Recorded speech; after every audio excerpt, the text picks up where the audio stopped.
Hello and welcome to More to the Story with Molly White. I'm so glad you joined me again today for another incredible podcast. We have a very special guest who is actually related to the guest that we had on earlier this week, and we'll talk more about that in a little while. But before I get started to introduce Mary Browning, my co-host, I just want to give a shout out to our show sponsor, Dr. Stephen Hotze with the Hotze Health and Wellness Center. We really are grateful for his sponsorship because it helps make the production of this podcast possible. And we want to invite you, if you would like to be a part of this podcast in sponsorship or through donations, you can contact us at moretothestorypodcast.org or go to operationoutcry.org, and there should be information on there about the different sponsorship packages, or to be able to send a contribution to the podcast, and we would certainly appreciate that. And now I would like to introduce Mary Browning, my awesome, wonderful co-host. Thank you, Molly. Good to be here today. I'm excited about our guest today. As you know, Hannah Strege is someone that I know fairly well. She was, as far as we know, the first formerly frozen embryo to file a case in the U.S. Supreme Court. So the Justice Foundation represented her and her family in a case in the Dobbs case. And that was really to reflect that life begins in the beginning, at the time of Amen. conception or fertilization. Yes. Amen. And we had her mother on, Marlene, last week. And so she really encouraged us to have Hannah on this week. So we're very excited to have her. So Hannah, please join us. Hi, Molly. Hi, Mary. Thank you for having me.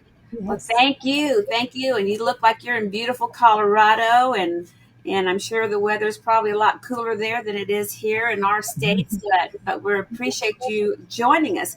And so, Hannah, we had your mom on last week, and like Mary said, your mother was the first woman, or your parents, the first couple to adopt a snowflake baby, which is already frozen embryos. And can you tell us a little bit from your perspective what life was like once you learned about, how you were birthed? Sure. I mean, life was very much everything that I knew was this. I didn't know anything beyond not being adopted. And I think that if you weren't adopted, that was strange to me because I was very involved in the adoption community from a very early age. And my story got pretty quickly picked up by the media. And so I was very much involved with sharing my story with other people, being consistently asked, what's it like being the first adopted frozen embryo? And it's very much just my life now. So I find that very fascinating that people are always so interested in what I'm like some sort of science experiment. Oh, goodness. And you're certainly not, because we know, and like Mary said, that you filed an amicus brief for the Dobbs case, which was heard at the Supreme Court, which basically says, I'm proof that life begins at conception. Yeah. Because of the way I was birthed, because you were already a person before you were placed in your mother's womb. And she had the privilege and the honor to bring, forth your life. And so, once of course, you said this has always been a part of your life, always what you've known, and you've always been involved in the adoption process. But from what your mother said, getting frozen embryos was not really like an adoption, even though she went through an adoptive type process. Is that correct? Yes. So, in the state of California, embryos are considered property. So we don't have an adoption decree. And that was again 27 years ago. But once my mom gave birth to me, I was her child, because that's just how it works. So we have a birth certificate to show that I am a Strike, basically. So I'm going to just ask one question and have turn it over to Mary. Um, how well I'm going to go back. So how has this information and the involvement that you've had in the adoption community, how has that influenced your education and your career choices? Sure, I'd say it's probably at the center of my career choice and kind of moving forward and to what I want to pursue. So I got my bachelor's degree from Biola University in California in sociology. And then I went on to pursue my master's in social work to become a licensed social worker. So I'm now a full-time therapist in the state of Colorado. And I see clients from ages 2 to 82, basically. But it has led me to want to pursue this as a career, but mostly eventually pursue adoption counseling and advocacy as a career too. So I'm really excited about that. Yes, amen. Mary? Molly, can you tell us when you were at, I think this was when you were working on your master's, did you do a presentation on a particular topic? I did. It was titled Adoption is Not Second Best. What could you tell our listeners today about your presentation? Sure. So it was an hour-long capstone project, and it was in place of a master's thesis.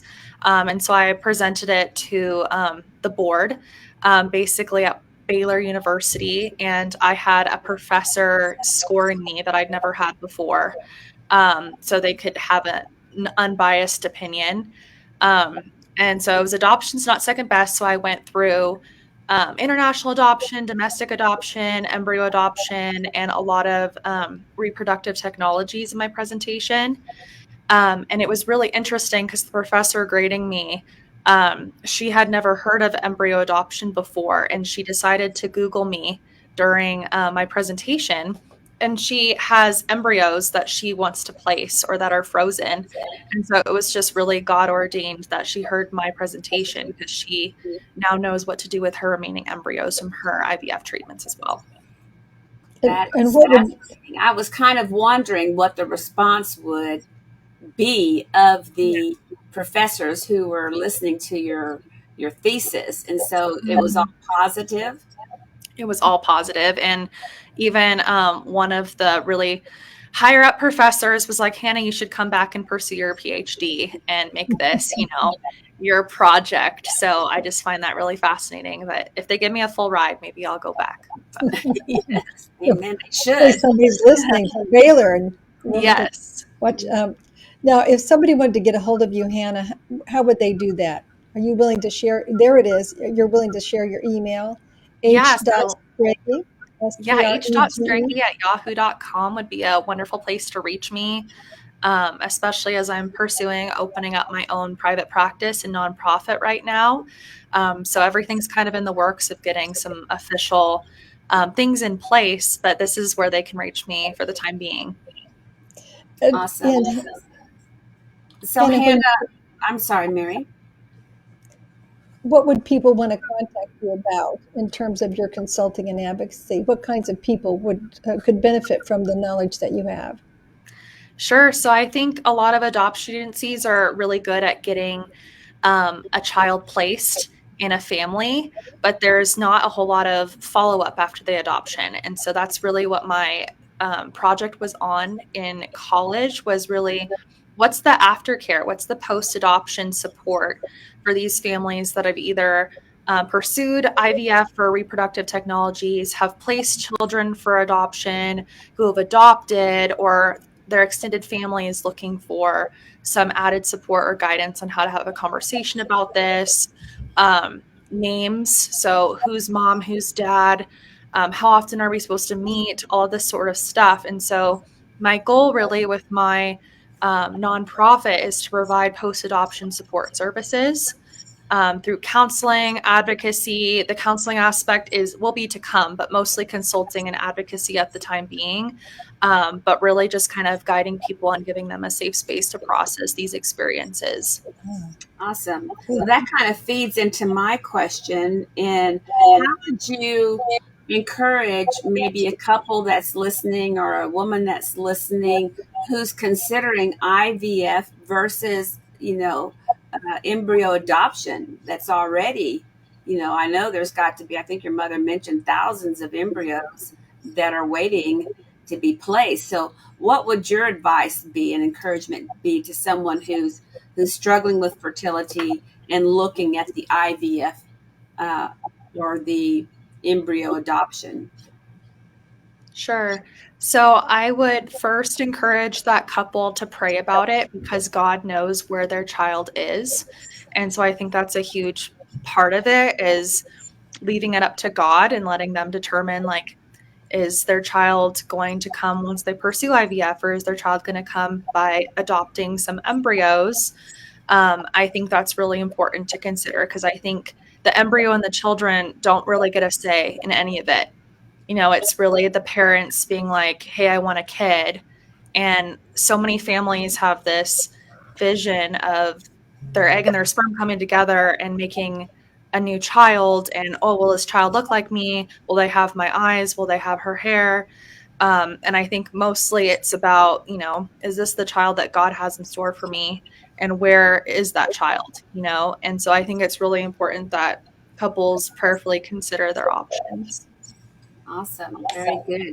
And is there, you're talking about post adoption care and follow up, which is very good, but is there anything available for these couples who are struggling with fertility? Any kind of counseling program, place they can go to get all the information they need? We do need to pray about it, like you said, but we also need information on which way to go. Is there, you know, resources available for these couples?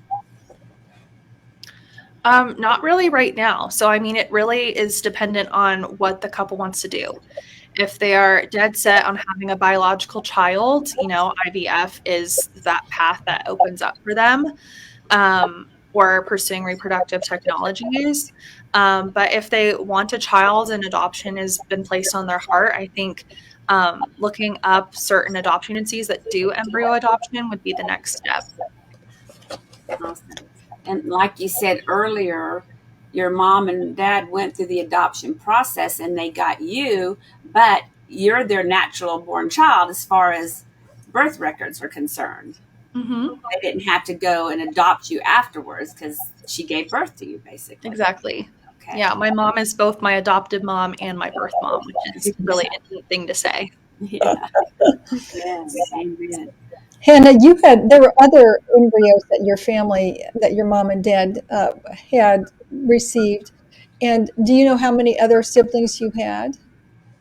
My parents adopted 20 embryos, so I had 19 siblings. Mhm. Wow. And and are you the only one that was able to be birthed? Yeah, I was the only embryo that survived the freeze, the thaw, and the transfer. It Mhm. is quite a lot for a human being to go through a freeze and a thaw. It's a person that's being frozen and then thawed out and then transferred into the mom. It's Mhm. quite the feat for an embryo. And so, for some people, it could be more, some people, it could be less. It just kind of depends on the embryos and God's timing and also the woman's body. Mm, Mhm. awesome. So, do you have other genetic siblings that you have? Can you tell our listeners about that experience for you? Sure, I have five biological siblings, and I am the youngest out of all of them, but three of my siblings were part of the embryos that were originally created through IVF. And we've gotten together multiple times. We have each other on social media. We went to Disneyland together after I graduated high school. And so we have a very open relationship. And I think that's important to have open communication, no matter how big or small, you want that door opened. I think it is important that the door remains open in case the adoptee has any questions. Very Awesome. good. And then your other two biological siblings, were they conceived naturally? They were, yes, Oh, they were was this homegrown before blessings. or after? Was this before or after the IVF or you know? One of them was before and one of them was after.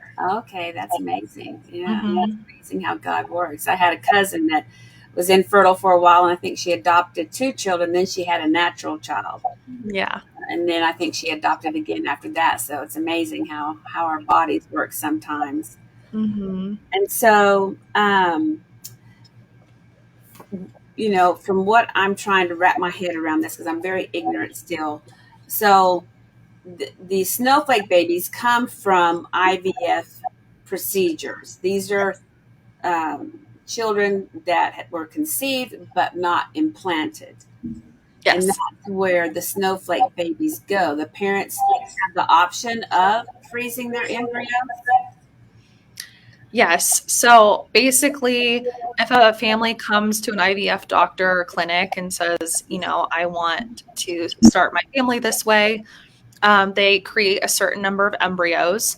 And once families are done growing their family, sometimes there are embryos that were not used or transferred, so they end up freezing them, and the parents pay a yearly storage fee for those embryos to remain frozen. Okay, and so there's, I guess I would say, a bank of these children waiting to be placed. So, how many? I can't remember what your mother said. How many of these frozen embryos are available? Over 1 million, at Over a least. million. Yeah. Over a million.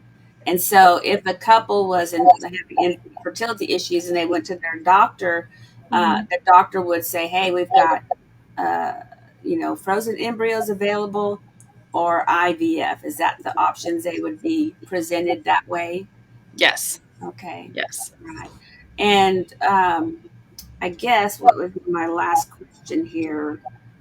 Um, there's really for me no need to go through IVF unless, like you said, you want a biological child.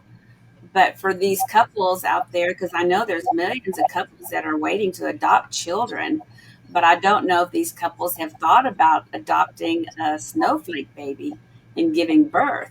And I Mm-hmm. believe your mother said the process of implanting a frozen embryo is less intrusive than the IVF process. Is that correct?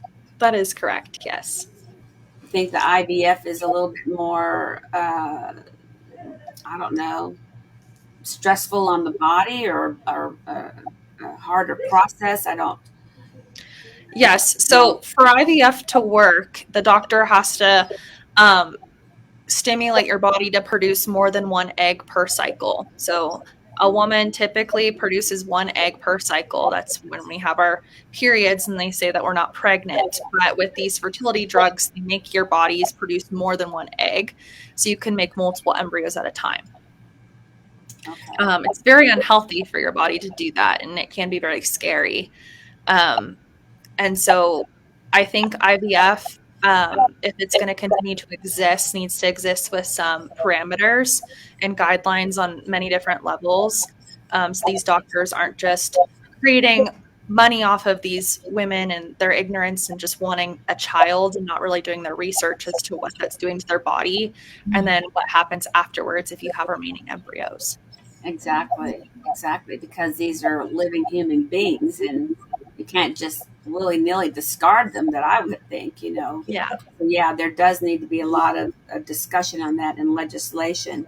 So, Well, I might just mention that I know Hannah mentioned that in California, the frozen embryos are treated as property, but as far as I'm aware, that's true in every state in the United States, that the mhm, frozen embryos are treated as property, kind of harkening back to when we traded slaves.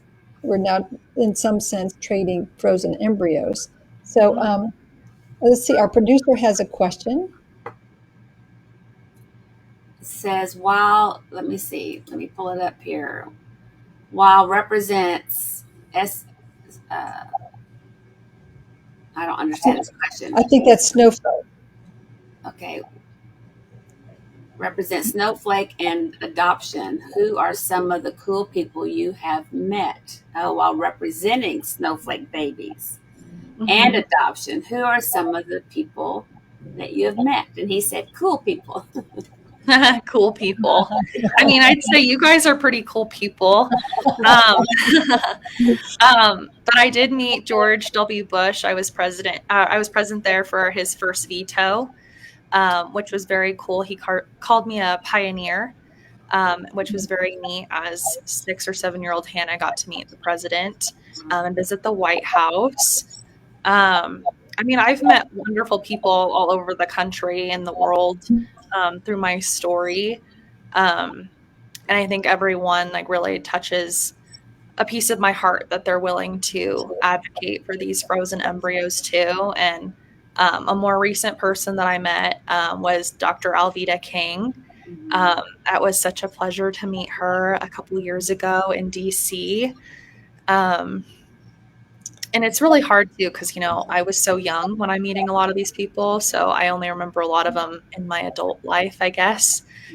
So my mom would have known more about that than I would have. That's So awesome. I have a question, Hannah, because when you did your sort of in lieu of thesis master's presentation, Mm-hmm. adoption is not second best. You had a sort of a subtitle about language matters. Can you Mm-hmm. tell our listeners what it is about language and how you use language related to your experience? Sure. So I think one of the most popular that I've heard in my life is like, Hannah, do you know who your real parents are? Or natural parent. And I think that's really important to use the word birth parent or biological mother or father, right? Um, I think that people will just say parent, mother, father. I think it's important to use parent, mother, father when referring to your children. Like, you don't need to call yourself the adoptive parent because you are mom and dad after you've adopted. Um, Once you place your child for adoption, you relinquish language, that language of mom and dad, right? So the adoptive family is mom and dad.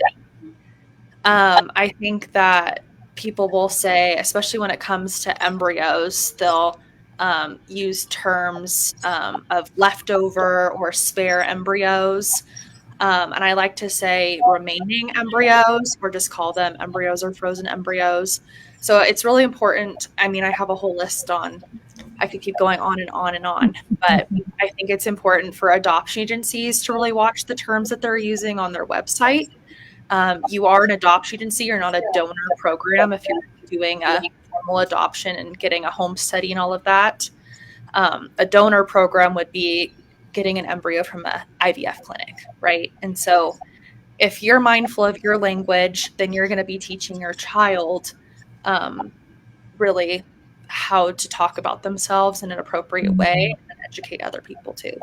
Amen. And that's real important. Language is everything, and whoever controls the language really controls the outcome. But Yeah. what kind of language, as far as the pro life community? I mean, you've listed some here that's very important, but I believe we need consistency in the language. And Mary did mention, and I know that the pro life community is coming along more and more supportive of the frozen embryos and these children.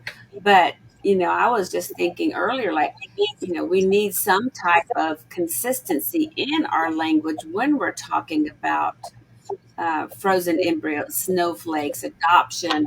And so, is there any particular changes that you would like to see when it comes to language in the pro life community using towards this subject? I think a lot of the language really is determined by if a person believes that an embryo is a human being or not.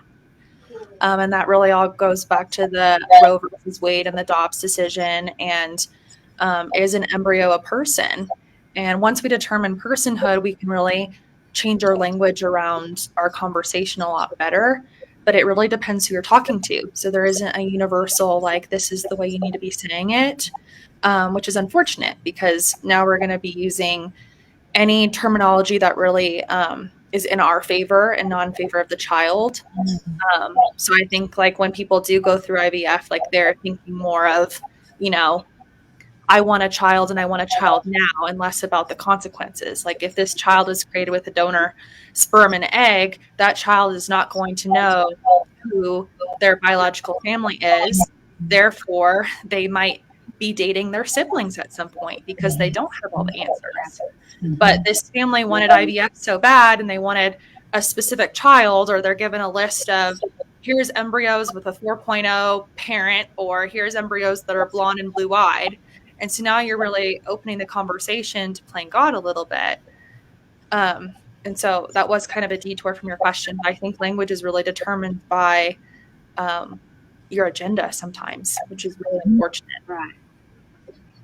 Well, the agenda, the pro-life community should all be life begins at conception, and to refer to snowflake children, which I don't even like using that term, but as children waiting to be birthed, really, to be placed, I would say, because you're going to be placing a child in the mother's womb, just like you place a child in a adoptive child in a adoptive home. You're placing that child there. So I don't know if that's an offensive word or not, but it just opens up the door for much needed conversation and much needed consistency across the pro-life world. Absolutely. All right. So, Mary, was there something else that you would like to Well, ask? I think I was just going to comment. I was thinking about Hannah having been referred to as a pioneer by President Bush, right? And so I'm just thinking maybe you're a pioneer in more ways than one. I think underscoring the importance of language, and then also seeing the value and the need for having an advocacy and consulting practice that could help people on this journey. So I just want to thank you and acknowledge your journey, and thank you for being so open and vulnerable to share your experience and where it's led you to. So I'm thankful to get to know you. Thank you, Mary. Thank Amen. you. Amen. Well, I did have one more question because I know you said you had 5 biological siblings. What do they think about your advocacy? Are they also involved in any kind of advocacy? One of them is, yes, but in a different aspect of it, because I think my biological family would have like a different perspective on like, you know, they weren't adopted as an embryo.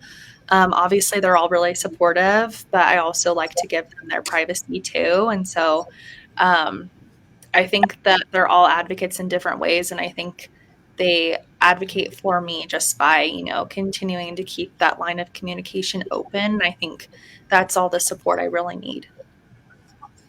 Awesome. Awesome. Well, we thank you, Hannah, for coming on and sharing your story and educating us. I know I still have, a few cobwebs in my head, try to get this all figured out in my own brain and how to approach it. But I want to use the correct language. I want to pay honor and respect, and then also, recognize that these children are children. There's a million children waiting to be placed in a mother's womb and welcomed into a family. And I think I would encourage our listeners and our viewers who are considering adoption, or are having fertility issues, or know someone who has, to really consider adopting a child that's already waiting to be, I want to say, to be placed and to be birthed. And I think that'd be real exciting. In fact, I told your mother that I do have a friend. Her name is Molly as well, that conceived a child that way, or she adopted a frozen embryo snowflake baby, and so she was the first one that I knew of. And then your mother knows her, so that was a really cool thing. So I would encourage people to look into that and to contact Hannah if you have any questions, because I'm sure she can point you in the right direction. And so, Hannah, is there anything else before we close? I don't have anything else to add, but thank you. And thank you again for having me. And I appreciate all of your time and especially the listeners for giving me a platform to share my story. Well, thank you, Hannah. Thank you, Mary. Is there something you would like to say? No, I'm good. Thank you. Thank you. It was very great meeting you. Very interesting topic, and I look forward to learning more and getting more involved in this. I told your mother I'd help her with legislative things, Mhm. and I hope you all found this to be a very interesting topic as well. And we thank you for tuning in to More to the Story with Molly White and my awesome host Mary Browning and our wonderful guest Hannah Strage. So we will see you again next time. God bless you. Bye bye. Hello, friend. Our broadcasting wanted to take a moment to personally thank you for being a listener of the More to the Story podcast. Whether you're a longtime subscriber or just found us, we're so glad you're here. This podcast is a community built on sharing, and that's where you come in. If an episode has ever resonated with you, please consider sharing it. Text it to a friend, post it on social media. Your recommendation is the most powerful way to help these important stories reach new ears. We are also inviting businesses and individuals to partner with us as official sponsors. Sponsoring the podcast is a wonderful way to reach a dedicated, thoughtful audience while directly supporting our mission. If you'd like to explore sponsoring the podcast, we invite you to visit our website at www.moretothestorypodcast.org. Again, that's www.moretothestorypodcast.org. Thank you for being a part of our story.